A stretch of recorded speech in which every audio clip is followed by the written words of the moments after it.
Next up is Mr. Martin Kennedy. Will you please step up to the podium? You're recognized.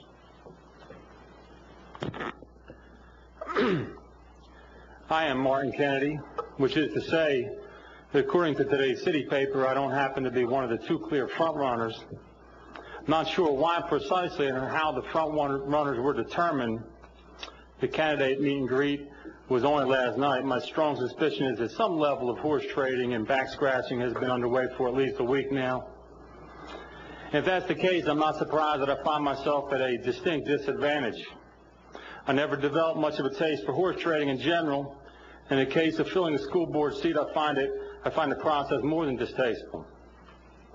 For those of you who are open to this process, I offer my gratitude. I also offer transparency. I'll try to paint for you a quick but accurate portrait of who I am, what I believe, and what I predict.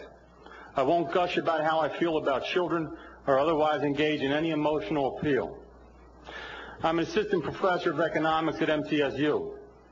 I'm the father of 5 children in the metro schools. I have children in elementary, middle school, and high school. I'm familiar with special education issues. I have a son who has been, will continue to be, a special needs student. He is autistic. That is essentially who I am. Here's what I believe. I agree with an economist, a fellow economist from Philadelphia who happened to be African American, when he said that if I were the grand wizard of the Ku Klux Klan, I could not have devised a better way to keep black people down than the current education model in our country. Actually, the model does not have a racial bias, but rather a socioeconomic bias. Plenty of lower-income white kids get held back, too. On a percentage basis, though, the minority communities are hurt worse than the whites. The problem now is not Bull Connor with a bullhorn or some white governor standing in the schoolhouse door. The problem now is a multi-billion-dollar protected monopoly that I call the education blob. We have powerful teachers' unions and powerful school boards, but parents, taxpayers, and individual teachers are relatively powerless. Of course, if parents are affluent enough, black or white, they can opt out of the public school system. That's exactly what they do. The data are clear. They pay for non-public school or move to a ring county. They shop for a school, and the schools cater to them. You need look no further than this chamber or even some of my fellow candidates for examples of people who have opted out of the public system. The question is whether or not low-income parents should be given the same choice. I believe they should have the same choice, that such a choice is empowering and that it encourages parental involvement. The public funding of education is not the same thing as the public provision of education. Charter schools are public schools. They are publicly financed, but they are not subject to the stifling bureaucracy of the district. They must perform or they will go out of business. The market is brutal like that. But it is also liberating because it will be parents making the best choices for their children who will determine whether a school thrives or falters. I will work to attract many charter schools in Nashville and help local groups apply for their own. You know, when I was a boy, you could buy any phone that you wanted as long as it was from Ma Bell. And then in 1974, AT&T was broken up. The monopoly was broken.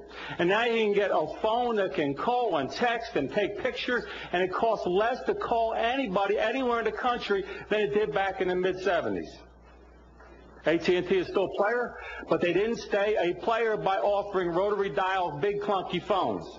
We have a slew of old Ma Bell schools out there. They don't have inferior technology, nor do they have bad teachers. They're filled with kids with tremendous potential. They are stuck, though, and they're held back because they are part of a monopoly system that is protected from market discipline.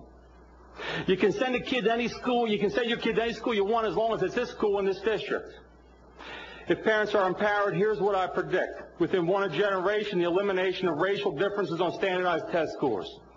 Genuine integration in our schools, both racial and ethnic integration and socioeconomic integration. A flourishing market where people become interested in moving back to Davidson County for the schools.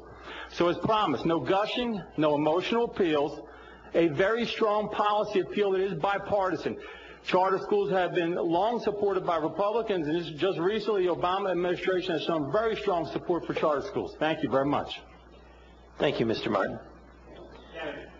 Mr. Kennedy, I'm sorry.